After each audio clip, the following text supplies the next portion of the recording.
Oi, oi! Hello and welcome to another, I want to say all my bets, but it's kind of more of a preview type thing now, isn't it? So Saturday's racing is coming up. I'm going to put this out, so it'll be coming out to you Friday evening. Talked about in the last video, if you didn't see that I have managed to secure a written tipping column with which bookie. So a link in the description will be available for all. I might put a comment there so it's pinned as well. You can click that link, and then each of the days that link is refreshed and updated with my sort of daily tips, my daily fancies. Typically, they're going to be coming Thursdays to Sundays. So as it stands at the moment, if you were to click tonight watching this video, you'll see about my results at Cheltenham. We've still got to wait for one more to run. Matata was narrowly touched off earlier by Calico, but you'll be able to see tomorrow morning what my selections are. They're going to be going up hopefully around about 8 o'clock-ish. I might be able to get them up a bit sooner, but for the time being, they'll be there in the morning for tomorrow, so you can go click at your leisure, see reasoning and mentions behind them. You can see the horses that I'm suggesting to bet at a sort of point system. They call it stars there, but it's the same thing, isn't it? So you can see what I fancy, what I'm staking. But what we'll do for this video is I still want to preview the weekends for you guys. I'll get myself a bit more organised. So given the fact that this was Cheltenham weekend, probably should have got something out to you guys a little bit sooner. But look, I am a bit swamped at the moment getting stuff done. It's all good. It's good to be busy, right? But yeah, I'm just trying to get a bit more consistent with what I can do with you guys on the YouTube channel as well as elsewhere. So look, it's early in the season, innit? Forgive me. Anywho, let's crack on. Make sure you're liking the video. Make sure you subscribe to the channel. Make sure you click on the link in the description, and let's crack on. So look, Saturday's racing is full of, I feel like, good opportunities and potential strong opinions. There's some reasonable prices about in there as well. I do just always consider that the start of the season, there are a lot of unknowns. We don't particularly know how well yards are going. Not that there's too much into trainer form, I guess. You just don't know how far forward some of the horses are compared to others. There's a bit of guesswork in there, which I know is in horse race anyway. This all has to be factored into the price. And then obviously the probability then comes off the back of that, look, we're not going to get everything right, but we may also be right in some instances and not get the results. We might be a little bit wrong and get the results. Obviously, variance and stuff plays a point. So, look, I will be having a good few bets, I think, on Saturday. Nothing's going to be substantial. Like, I don't have any real strong fancies. Although it's saying that I've got a few that I do quite like. So look, I'll potentially allude to a few that are on the shortlist for now. As I say, you can click the link to find out what the final tips are tomorrow morning. But look, not going to make you wait, not going to leave it as just clickbait to see what they are. I'll tell you as it stands at the moment what I'm thinking. But obviously price dependent, what it's going to be overnight into the morning will be in there. I know previously in my All My Bets videos, I've obviously just shared with you what I've bet, shown you my bet slips and things like that as well. But it's a bit different now. Even when I was doing that before as well, to be fair, like it's fine for me, isn't it? Because ultimately I'm just sharing you with how I'm betting and what my profit and loss is. But that's why I used to share the betting accounts on those types of things as well. But ultimately, if I'm doing a column that's going out at a certain time, then it's probably painful before as well to see it. But who cares if I've managed to get on a horse at a massive price? Something like the horse Audience, when I managed to get on at 25s and he goes down at single figures. Look, I still left him in that point. But at the point of it coming to the race, would I still be advising him a bet? That's what I'm having to consider in the daily tipping stuff. So look, we'll be fine with it. It will be all okay.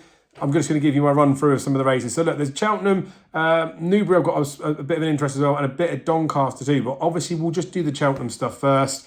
As I say, if you're watching this on Saturday, right, and it is in the morning, you don't want to listen to my waffle, which is fine, then just click the link in the description. You can just see it all without it. Because I know some of you do like to listen to me waffle. If you want to listen to some waffle, grab yourself a cuppa and let's go. So, good racing Saturday at Cheltenham, to be fair to it. Been decent racing on Friday as well. Some nice results. I mean, obviously, I've only put a couple up and I've not done so well, but some nice results in terms of the fact that it's like like good horses going and winning it, and some nice races in there. We haven't had anything dirty, filthy, bad luck, unfortunate stuff so far. It's been interesting. The opening race, the Novices Limited Handicap Chase, We've All Been Caught, is a horse that I would imagine bundles of people will have a beady eye on, because he offered to be quite a nice horse, didn't he, after he won his maiden hurdle here on New Year's Day, but he hasn't done anything much since. Like the Flooring Porter run and behind Broadway Boy last year, it's interesting for multiple reasons, but it was the jockey arrangements on that day that was quite curious. He has now switched yards. He's gone to Christian Williams, so maybe it's a case that connections have thought, look, maybe he just needs a change of scenery or something to get something out of him. But he's a hard one to know, right? We all think he's probably better than 128. He is only a 7-year-old, so look, we might just find out in time that he's just one of those that's they're persevering with a horse that doesn't necessarily maybe want to get on with the job or doesn't have as much ability as we first thought. But every horse has a basement, and this horse is now running in handicap company for the new yard for the first time in cheap pieces after a prep run last time in novice chase company behind Hometown Boy, a horse that I like. I think it was Coco Mademoiselle for the Skeltons, ran good in second as well, but it looked like a pretty pleasing comeback run. So I'd say that was a prep. The cheap piece has gone this time, and obviously it's handicap this time. So I don't know. There must have been a little bit to work with. He was with him until the sort of last fence as well. So I thought it was a pretty impressive comeback run. Again, considering he's going up against Hometown Boy, is definitely a 140s horse. But there is the caveat in there that like maybe he's just a bit of a mutt and he's not going to be the one to do it. So look, there's different ways to play this one. He's at the moment, the time of recording, which is just after 4 o'clock on the Friday, he's 10 to 1, I think, top price. There are a few places up for grabs. So he might be one of those you look at and think, oh, he's a bit of each way value. But the fact that he can potentially not fulfill his potential means, I don't know, maybe he's a bit of a wind dart one. But look, I'm pretty sure I'm gonna have something on We've All Been Caught. So that's where I am with that race. Bob Ricard's interesting. Couple of runs over fences. His mark went up and then they stopped his mark, and then he's like the mark came back down. Well, I say mark came back down. They ran him over hurdles because the equivalent was the fact that the mark would be down to what he was doing before. But I don't like that. That makes me feel like it's a horse that's not very well handicapped. But they were sort of the two that were on my radar to begin with. I've got preference for We've All Been Caught, and I think I would happily have a go. I don't want to let him go without having a small bit on, but what I'm going to do to be confirmed. The Novices Hurdle after this at Cheltenham, the 145. I mean, I think it's a very fascinating race, and it potentially looks like quite a good race. We saw Valgrand win the Grade 2 today of a mark of 118, and I've talked in other videos about how the standard of horses might just be that little bit lower. But in this race, we've got a couple of officially 130 rated horses in Fine Margin and Persian War Second Intense Approach. We've got Millforce for Gavin Cromwell, obviously had Path de Rue go in. Horse who's been doing his sort of summer jumping, but will like this ground, will like potentially the makeup of this race, isn't really doing anything wrong and does have a nice attitude. But I would think that Fine Margin has more under the bonnet than some of these. Look, the others are younger apart from Hattori Gold, but that's probably $1 million in this race. The 5-year-olds that he's taken on against, look, they could step forward and they could have a lot more to come. But what he's done up to now, I don't mind. And I know people will think that they must be plotting him for something, but I don't think he's a plotty type of horse because he might not be showing us everything that he's got. Patrick's ridden him 3 times since he's gone to Willie's Yard over hurdles, all on good ground, and he's got 3 wins. Now, some of them have been very interesting rides. He shot clear once, didn't he? And that's when Bob Ricard almost got back to him. But he's been winning under Patrick, and he had loads in hand in that Bob Ricard race as well. So small fields, I think, will suit him. Ground will be perfect for him as well. We know that the horse stays. He had that good run behind the late Slate Lane a while back, didn't he? I think he should be favourite in here. So while it could be price driven, and we'll see what price he is in the morning, Fine Margin is one that I do like, and I'll happily throw some money at Fine Margin in that race. Look, I get that people will say that he's being plotted for something else, but I just don't think you do that with this horse anymore. Like maybe they've had to lower the bar a little bit, get wins into him, and look, if he does go in, do okay in this type of race, he's got a 130 rated horse Intense Approach with him. If he doesn't do him by too much, then there's only so much that's going to happen to his mark. And I don't think they can deliberately do one thing one way or the other with the horse. So look, I don't think he's being plotted like other people might think he is. I'm happy to say that he's going to be running on merit, and if he runs on merit, given the fact I think there's more to come from him, I think he could win this. The 220, the handicap chase, the big boy race, £50,000 to the winner. I was sort of caught in two minds with this one because when I first started looking at it, I was thinking, well, Broadway Boy is a bet at the start of the season. He's a bit tight for me now that he's about 130. So I know I don't always want to be price-driven bets, but yeah, it's a tricky one. And there's a few in here you can give a bit of a chance to. Senior Chief for Henry Bromhead's definitely very interesting. Vanillier is always a bit interesting, but I don't know whether this is going to be the ideal for him, and he jumps a little bit like a table, doesn't he? So look, it's a competitive looking race where I think you wouldn't be surprised pretty much if anything won the race. So I'll have to leave it a little bit. Like I said, the short list was probably Senior Chief and Broadway Boy. I could be toying with, late play on the exchanges or the machine for a win dart on each of those, maybe do it for trading opportunities, but neither of them are really an inviting enough price for me to think that I'll probably be getting stuck into them. The Pateps, Network Handicap Hurdle qualifier, the 255. There is one in here I will definitely be betting. One that I do quite like, to be fair. Gow Road. Now, I know the Wall Park's in here for Gordon Elliott. We know how he goes in a attempts. But with it being 4 places to qualify, I know it's winning you're in. His mark of 145 will see him definitely get in. I say definitely. Nothing's definite in the world, is it? But he's going to get in. I don't think they'll care where they finish as long as he's in the top 4. And yes, he could go and win, but you'd probably want to see a bit of money behind him. And that's not been the case so far. But look, regardless of what he's doing, Gow Road has got some tremendous form. Now, he was sent over fences. He flopped first time up, and then second time up got a win. And then after that, we didn't see him until the start of last season. It was interesting, really, because what he did at the start of last season, 4th to Slate Lane in that Stairs Handicap Hurdle, which is a Class 1 Grade 3, was a good run. You know, it was on good to soft ground. He did stay, but like potentially a bit outpaced towards the end, just some better handicapped horses. But that's still a really, really good effort. And then the back end of last season, he ran 6th in the Pertemps after qualifying just a few weeks before. That was in a tongue tie under Tom Bellamy, and he was suffering with post-race heat stress after that. So look, I think that first run of the season in a Class 1 Grade 3 handicap hurdle, and his last run of the season in a Class 1 Grade 3 handicap hurdle, they're both good enough efforts to see him go real close in here. Look, his 5 runs last year, 4 of them were RPRs of 140 plus. So look, he's been running in around his number. Even though that was a comeback run, he had an issue with his chasing, whatever that was, and he's had a comeback run. And typically he's not the best horse fresh, but he ran so well behind Slate Lane last year that I'm not fussed about him coming in here fresh. And I do think as well, they've got the option to go back over fences with him. It's a win and you're in, and potentially you want to get some confidence back into a horse that hasn't won since that chase faltering. This is Class 2, and his record in Class 2 or below, he's never been outside the top 4. He's got multiple wins.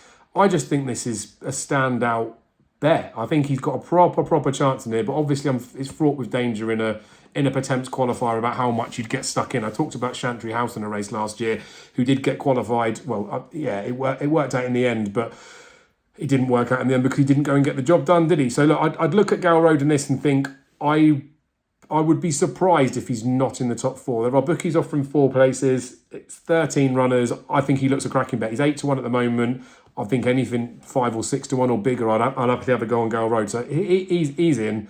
I do understand there's risks with a Pertemps qualifier, but I don't know. I think they're negated by the quality of that horse. The 330, the Masters Holden Hurdle, like it is a good race to be fair to it. Bottle the Secret deserves to be favourite. Bottle the Secret's probably an okay bet. Anything odds against? I think he probably deserves to be more like a 2s on poke, a bit more like a half the Roo type thing. There's a few of these I'll use that analogy for.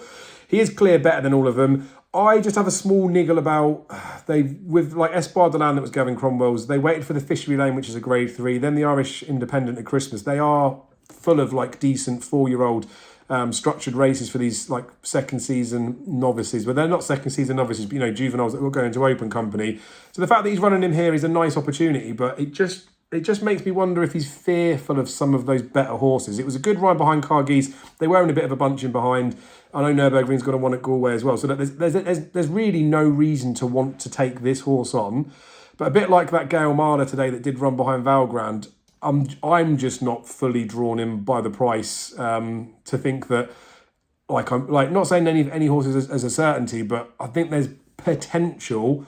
You know, he's had blinkers on before. He's trying cheap pieces now. He came fit to Gavin Cromwell after running off the flat, and he lost first time up. Admittedly, it was 50-1. There's just enough sort of eerie question marks around him that, you know, you wouldn't be completely surprised if he got beat, but you would really expect him to go and dot up in here. So look, he's one that's I'm on the fence a little bit with. I do think even money or bigger is potentially a bet, but I don't know. These are the types of ones where I feel like if I'm not wanting to have like a good size bet on them, then they're probably in the long run worth sort of leaving alone. But we'll see with him. I'm sort of undecided. I'll see what happens over the night. And I think people will want to try and take him on as well. So I do think that as much as people will want to tip him up, we might actually get some odds against about him. So he's a bit of a price-related one, but kind of want to get him on side, but I'm happy to let him go-ish, maybe, if he shortens up and goes odds on. We'll see.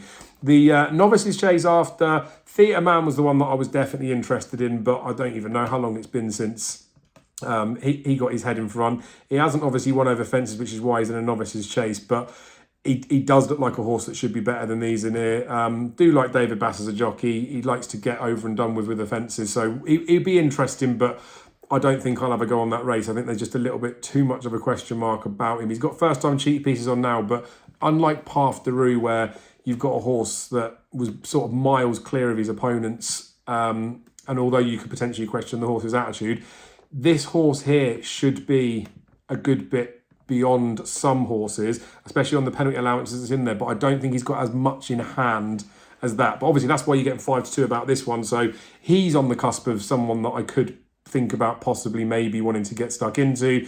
And then the bumper, I won't insult you because I haven't really looked too much into it. I do love a bumper. I do like to get stuck into the pedigrees, but I've left that alone for the start of the season because it sometimes gets me in too much trouble. I'd rather just watch the race blind. Right, we'll move on to Doncaster because there's a few races at the start of that I covered on the Weekend Watch, GG Weekend Watch. You can go watch that for more details and Matty's and Kate's views on there. We've got 4 of the 6 winners at Champions Day. Anyway, Calpana went in, didn't it? And I do see your comments as well when you guys delete them after telling me to cash out when she drifted, but it's all good, isn't it? My opinions go out there. I can't just delete a video, but it's fine, isn't it? You guys are a nice bunch out there. So, Doncaster.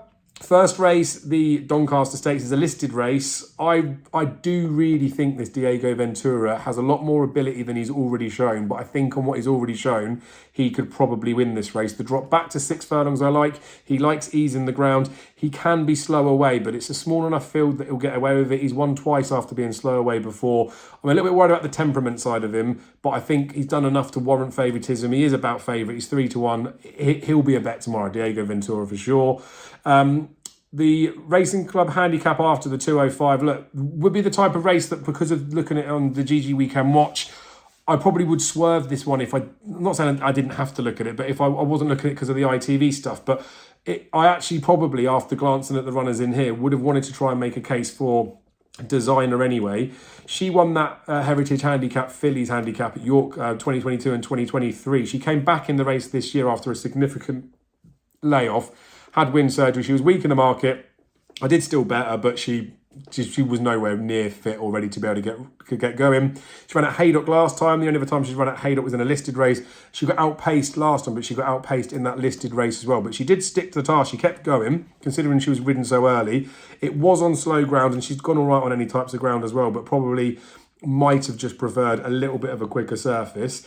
I say that because it was a comeback run, like, so as you get fitter and you get stronger, you'd be able to sustain it in harder ground like better. She's got Jamie Spencer booked up, which I think is an eye-catching enough booking. But a couple of years ago, she was second in this race of a £6 higher mark. So I reckon they obviously wanted to try and go for a third chance, 3P in that Heritage Handicap for the Fillies, but they just weren't able to get it ready yet. However, this, I think, has been a plan after. So look, she's 14-1 top price, I think. She'd be another one similar to that. We've all been caught at the opener at Cheltenham. I think she's worth a win dart, but I wouldn't want to be getting overly slapped in there. So I'll do something with her for sure. Wouldn't be heavily investing, but then at those sort of prices, you don't really need to be, do you? In the Futurity Stakes, I went round in circles in this race a little bit to begin with because I love Wimbledon Hawkeye. Like, I put him up when he won last time the Royal Lodge Stakes. He won nicely. And then Delacroix last time, I'd sort of opposed him with Silver Peak, but that was more because of the stats and the history of the race and the fact that Godolphin have sent a good horse to it all the time. But I don't know. Probably shouldn't have taken him on. He was all right the time before in Ireland when he was just beaten. And he was ridden for a long time, and then he sort of stayed on. Now, it was similar last time out for Delacroix. He was ridden for ages, stayed on, ground it out. It was all hands and heels. Had the rail to help and had a horse the other side of him as well. He had wandered a little bit the time before in Ireland. And because it was all hands and heels, you'd think there would be more to come from him. And he does have that never say die attitude, doesn't he? But he's like a grinder type horse like that doesn't make you think he's a Group 1 winner.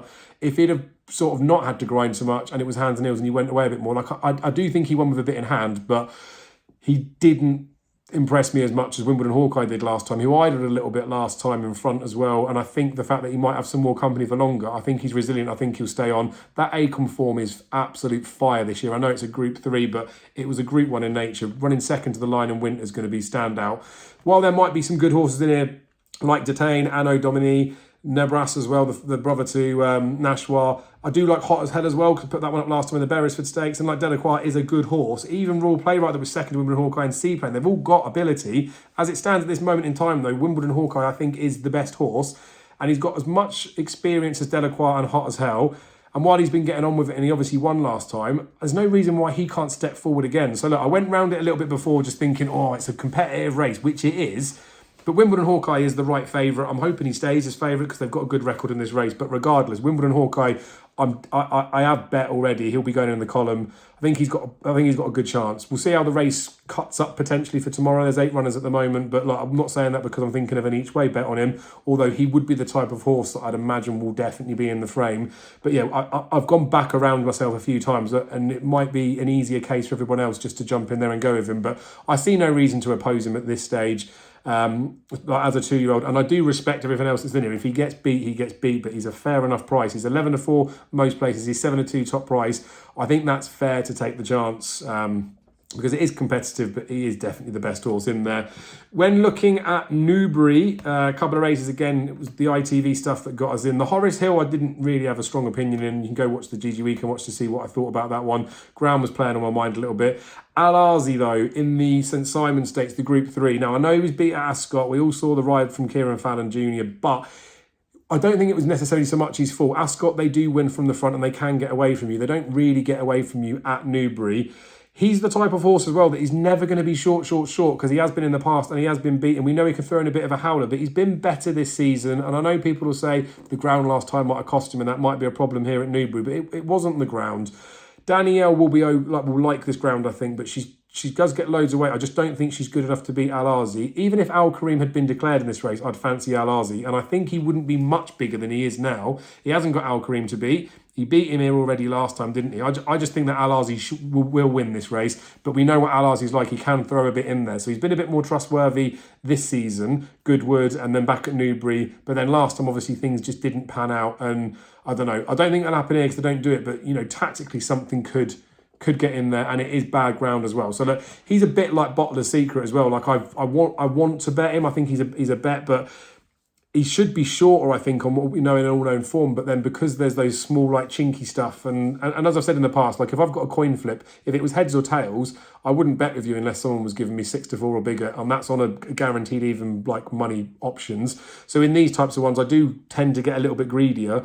I make Bottler Secret and this horse somewhere between 1-2 and 4-6. So when I'm saying that kind of range, the even money of 11-10 about them is a bit tempting, but we'll have to see what happens overnight and see if they shorten up. So Al Arzi's definitely on my radar. We'll see if he can make it into the column for tomorrow. But look, Sunday I will be tipping as well. I don't think I'll do a video for that. I'm just a bit stacked with everything else. I don't think you guys will mind that either. So we've got Saturday's preview out nice and early for you.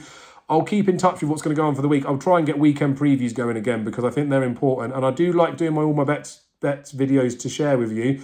But obviously having the column, it's easier just to share what I'm doing on there. Like I said, with the point system, you know what my stakes are on there. If you haven't watched them more recently, I used to have £25 a point as my stakes because of the way I talked about if I wanted to have a more healthy bet on something, so I might have a couple of £100 on something, it would read as though I'm having 8 points on, and that doesn't really translate. And from a responsibility perspective of putting a column out there, I want to share what I'm staking. You know, the points I'm putting on the column have to be the points that I'm going to be betting as well. So if you know what I mean. So as it stands, it'll be like £50 a point is what my star rating would be on there. So if I'm having 1 point on something, that'll be £50. You'll know from watching my previous All My Bets videos, there will be times where like £25 for the point thing would be my bets, but I'd class them more as like my half point fancies. And obviously I've got a profit and loss that I keep a record of. I can see where my performance works on the different ratings of winners and stuff that I get in there. But we'll find our feet a little bit with this column, but you'll always be able to find out what I've bet on there. Thursdays to Sunday, that column will be there. It'll be the same link, which is in the description. I'll always put it in there. But I think going forward, we'll try and get some weekendy previews done. So rather than you having to wait for the morning of the race for me to do an All My Bets video to tell you what's in the column, you can just keep checking the column and I can just share with you what my thoughts are going into the races. Because like I used to do this before, I didn't tell you everything I was betting until the weekend and after the bets were struck. But in this instance, because I'll be tipping the morning of the racing, which is fine, and I'm happy to do it that way. Some ways it works better because potentially Bog's there and you can get an idea of what the markets have done. I'll leave it till then to be able to tell you what I've done in terms of the selection. So waffled a bit in there. Maybe some of you like that. Maybe some of you haven't. But I really do appreciate your guys' support. Look, I've put a long time into horse racing, been betting since I was like 13, 14, and I loved it. Going there with my dad, I still love going racing, still love doing things with family and all that sort of stuff. But it's been a grind, right? And it's been a good grind because you guys have helped me along the way. Like having a support like I've got here on YouTube. It started off on Facebook, you know, meeting some nice people on there and doing things. It's good, but it's reached a point now, especially with the redundancy and me trying to make a focus in the horse racing world. I just want to push and try and crack on with it. Look, GG have been massive supporters of mine, and I can't thank them enough for what they're doing for me. I really wanted to get a daily tipping column out there because of the award nomination last year, and also I think it's the right thing to do with the presence that I've got in here and the fact that I do share all my bets videos out there. So look, I feel in a pretty good place with that stuff. And as I say, it's been 7 years since I set up the Facebook page. Been over 10 years of me producing content in some sort of capacity. So it's not an overnight thing, and I faced more rejections than you'd possibly ever imagine or fathom in this sort of stuff. But that is the nature of the beast, and that is anything that's worth having. You have to work hard at it. So look, I'm doing all this for the right types of reasons. I don't want to put anything behind a paywall or anything like that. So like that's not something that I believe I would ever agree to. Obviously, the way we're doing this, you do have to click a link to go see it, but it was just like when I did the Google Sheets, people that didn't want to listen to the video wouldn't see it. And from watching this video here, you still get to find out what I've done. Maybe from a staking perspective, you just don't get it in there. But I guess from a lot of the other previews that you will watch with people, they're not necessarily telling you what they're having or anything in terms of stakes or anything like that. They will just potentially tip a horse, maybe nap it, maybe next best tip, but you don't know what prices they're going in at or what they're staking, which again is completely and utterly fine. But in the instance of what I'm doing with my All My Bets video, I just wanted to tell you what I was staking because I could sound really confident about horse and have less on it than something else. So the same in the written column. What I talk about underneath, I will make the case and I'll try and explain why I'm staking, what I'm staking or what price I'll be going in at. But you'll be able to see basically what I'm betting on there. So I think it's pretty transparent as I can be. I'm really looking forward to getting through the season. Obviously a bit nervous because as soon as I get some winners, I'll feel more comfortable on that sort of stuff. We'll see how things go. But look, I do believe in myself. I do trust myself. I know that you guys in the main are good supporters of me, and I do appreciate that. Sometimes I do look for the negative stuff just to try and, I don't know, be overly critical of myself. But I'm trying to work on that to be a bit more, I don't know, boosty self-esteem-y type stuff and trying to just focus on things. So I mentioned on Twitter that I was a bit consumed. I'm just trying to really focus now and grind on getting the right stuff out there for you guys, producing decent work for both GG and for Which Bookie, hopefully building myself a potential to make this my career and, you know, something that I would love to do for a long period of time because I do think that the experience and knowledge I've picked up over the years is well worth sharing.